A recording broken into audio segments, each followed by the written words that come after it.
Welcome back dear student. स्वागत है आपका e lecture series business policy in strategic management. जैसा कि आपको पता है business policy in strategic management में यूनिट 5 अपनी चल रही है और आज जो हम टॉपिक ले रहे हैं वो है ethics.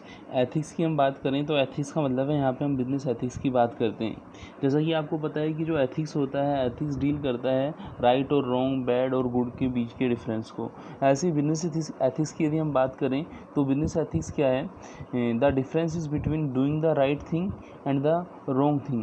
Business ethics are the philosophical core of any business. Their outcome is crucial for economic development. कि किसी भी बिजनेस के अंदर यदि आप देखें कि जो भी बिजनेस का कंडक्ट होता है उस कंडक्ट से बिजनेस को क्या प्रॉफिट होता है वो उसके एथिक्स पर डिपेंड करता है। यदि वो अनएथिकली कंडक्ट करता है तो उसको लॉस भी हो सकता है। तो हम बिज़नेस के अंदर एथिकल अनएथिकल चीज़ों को पहले समझ लेते हैं कि क्या एथिकल चीज़ें होती हैं, क्या अनएथिकल चीज़ें होती हैं। एक तरीके से हम यूँ भी बोल सकते हैं कि एथिक्स क्या होते हैं? Ethics like a code of conduct. Code of conduct का मतलब है कि जो चीज़ें हमें क्या करनी है, फॉलो करनी है, वो क्या कहलाती हैं? आपकी कोड ऑफ कंडक्ट कहलाती हैं। और बिज़नेस एथिक्स का मतलब है जो हमें चीज़ें बिज़नेस को चलाते समय, बिज़नेस को करते समय फॉलो करनी है, वो क्या कहलाएंगी? आपकी वो लोग बिज़नेस एथिक्स कहलाएंगी। अब हम यहाँ पे थोड़ा एग्जांपल लेते हैं, उससे थोड़ा हमें और भी क्लियर हो जाएगा।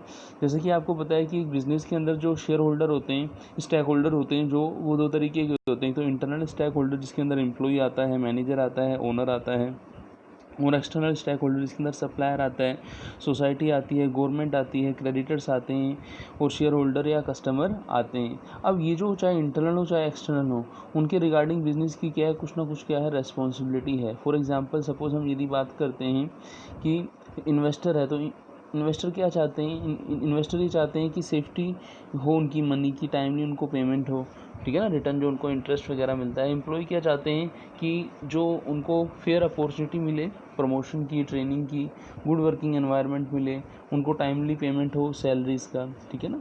और यदि आप ये चीज़ें फॉलो नहीं कर रहे हो, जैसे इन्वेस्टर को आप सेफ्टी नहीं दे रहे हो मनी की, एम्प्लॉय को आप ट्रेनिंग या फिर उसको वर्किंग एनवायरनमेंट नहीं दे रहे हो, उसको टाइमली सैलरी का पेमेंट नहीं कर रहे हो, तो ये अनएथिकल माना जाएगा।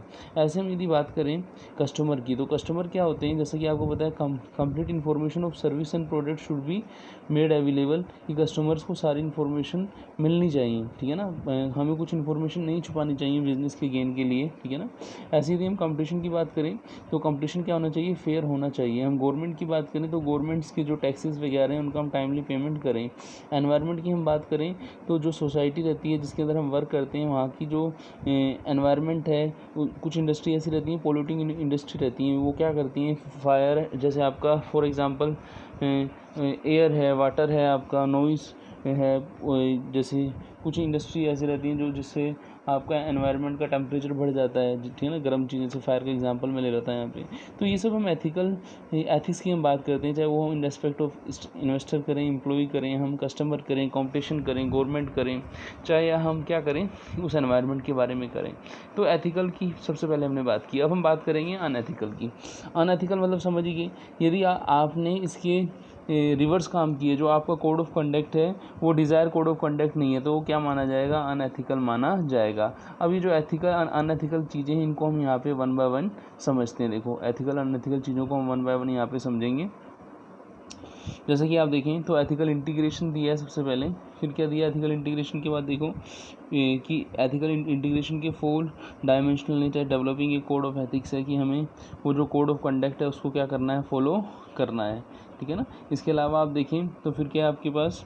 एथिकल ट्रेनिंग है, हमें ट्रेनिंग प्रोवाइड करनी है। सिचुएशनल एडवाइस का मतलब है कि हमें with the help of superior, जो आपके ऑफिसर रहते हैं उनकी हमें हेल्प लेनी है, ठीक है ना। फिर है आपका कॉन्फिडेंशियल रिपोर्टिंग सिस्टम, कि इसके अलावा हमें सारी चीज़ों को क्या कॉन्फिडेंशियली रखना है। अब वन बाय वन हम इनको यहाँ पे समझते हैं कि ये चीज़ें हमें कैसे हेल्प करती हैं। आइए देखिए, सबसे पहले हम बात करते हैं किसकी? बोलो, बिल्कुल सही। सबसे पहले हम बात करेंगे एथिकल इंटीग्रेशन क्या होता है। एथिकल इंटीग्रेशन को हम यहाँ पे समझते हैं। आइए देखिए, तो एथिकल इंटीग्रेशन क्या है? Building ethical consideration into A business strategy why the planning process is an important element of ethical management. कि किसी भी ऑर्गेनाइजेशन के अंदर यदि हमें एथिकल मैनेजमेंट करना है, कैसे कर सकते हैं? उसके लिए हमें क्या करना होगा? उसके लिए हमें कुछ स्ट्रेटजीज़ वगैरह बनानी पड़ेंगी, कुछ इस तरीके के ऑपरेशन हमें कंडक्ट करने होंगे इस तरीके से हमें प्लानिंग करनी होगी कि हम क्या करें, अपने ऑर्गेनाइजेशन की ग्रो के जो आपकी कोड ऑफ कंडक्ट है उसको हम सुधार सकें, उसको हम अच्छा कर सकें। तो उसको हम किस तरीके से कर सकते हैं? There are 4 element strategic planner should adopt when considering ethical alignment. तो सबसे पहले है developing a code of ethics.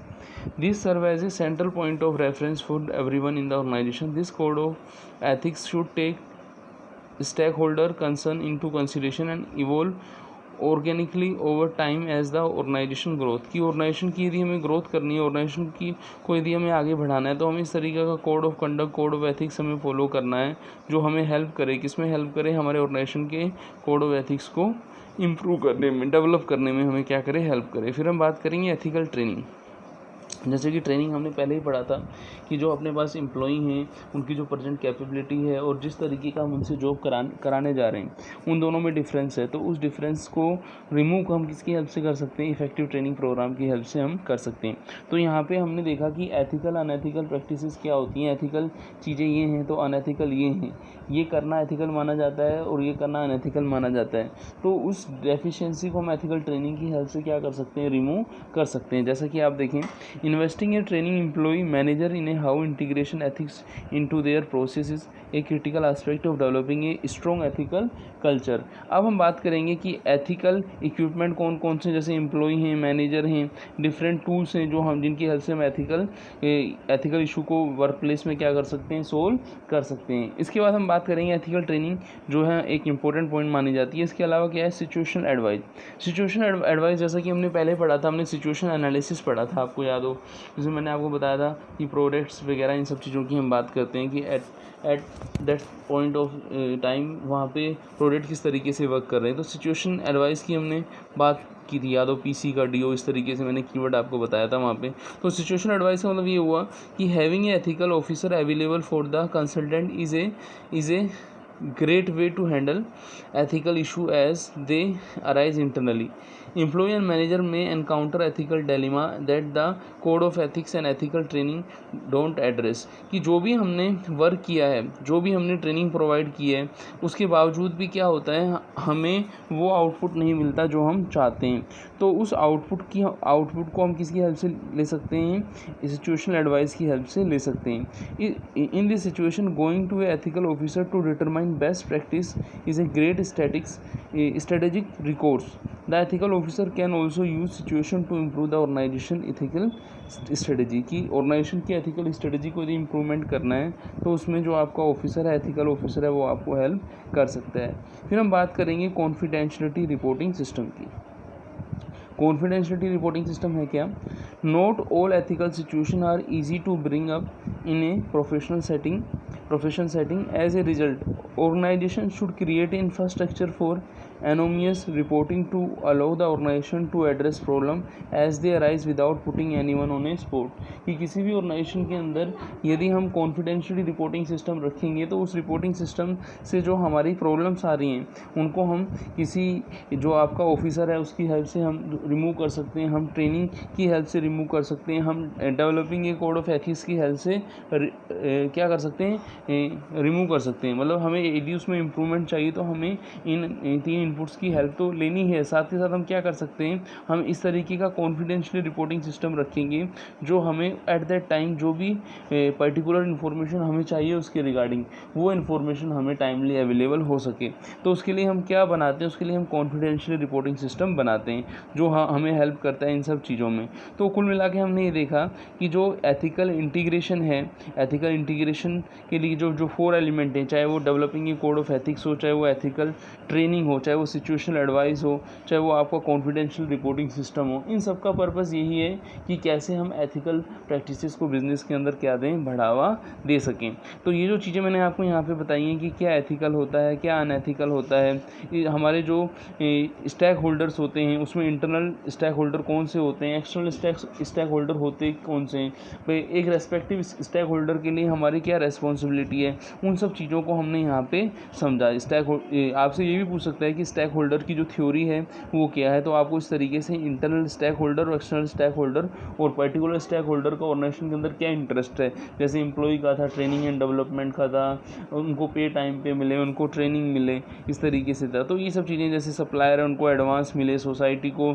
अच्छा एनवायरनमेंट मिले, अच्छी गुड्स मिलें, गवर्नमेंट को टैक्सेस मिलें, क्रेडिटर्स को जो है एडवांस मिले, उनकी जो पॉलिसी है, उनकी जो बार्गेनिंग पावर है उसको ध्यान में रखा जाए आपका जो है।